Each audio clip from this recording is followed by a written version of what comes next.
Hey guys, my name is Ross May. I'm here at Bracken Library on the campus of Ball State University, and if you haven't noticed yet, this is a lot of books. I'm looking for a specific piece of information, and it's pretty difficult to do with all these thousands of pages. So right now I'm going to teach you guys how to make that process a little bit more simple with Business Source Premier. First off, you're going to have to go to bsu.edu. From there, you're going to go to the tab that is labeled Academics.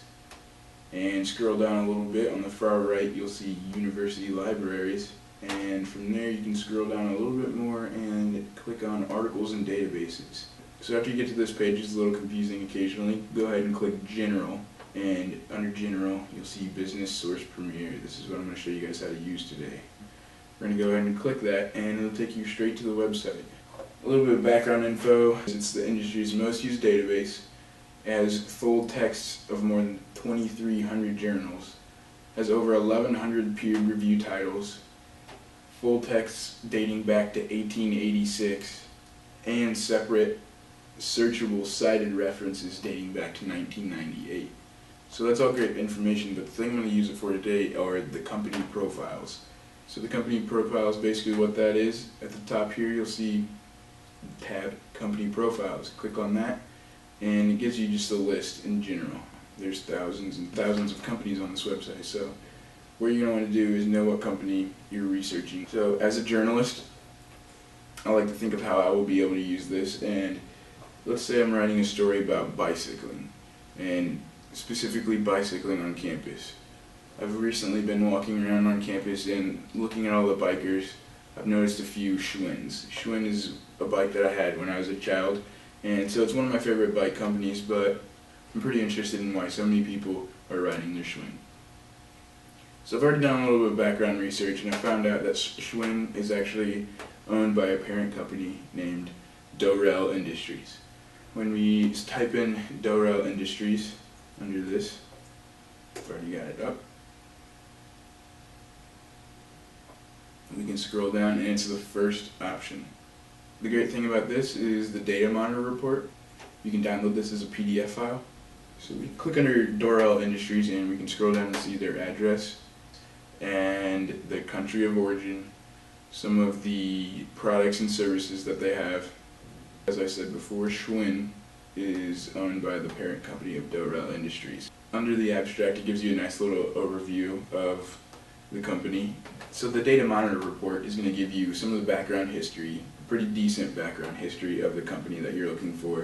It will also give you the key employees, so the president, the CEO, the directors, the vice presidents, and basically anyone that's on the committee or the executive boards. It'll give you any senior management position. It'll also give you the biographies of these people.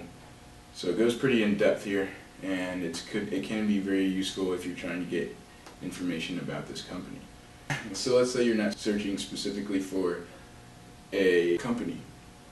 You can do the advanced search. There are Boolean operators. There's the and, or, and not. If you go ahead and look at the top right of the website, you can notice the Help tab. Go ahead and click that, and basically everything you will need is on this page.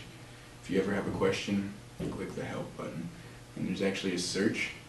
If you're looking for a specific thing that you need help with and you don't want to scroll through and look through all of these options, then you can go ahead and search for it. But I already know where the Booleans are, and let's go ahead and click it right here. And like I said, there's the and, or, and not options for the Boolean phrases. And there's also parentheses if you're trying to use that.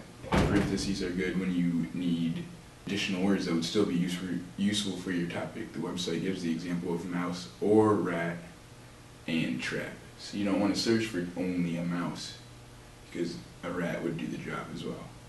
Let's go ahead and exit out of that, and I'll show you how to do a little search. So there's obviously the basic search. You can click down the search options. It'll come up with a few options that you can change. There's the advanced search, which again we've all seen before. But my favorite thing about this website is the visual search. I haven't seen this on too many other websites, actually. It's new to me. So we're going to go ahead and show you how to use that one, because it's my favorite right now. There's going to be a little introduction in the middle of the page.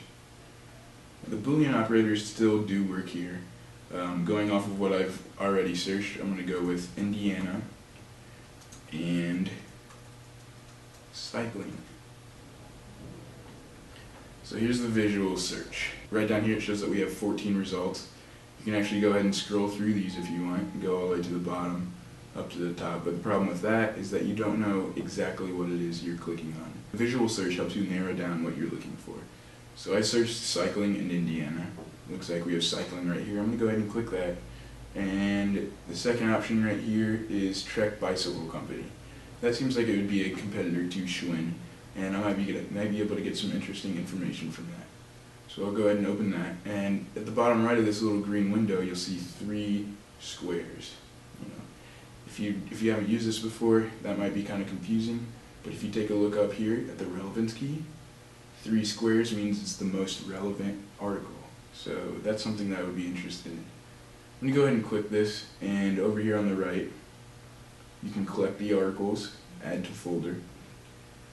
This link hasn't been working for me very well, so I'm not going to use that, but right here is the summary.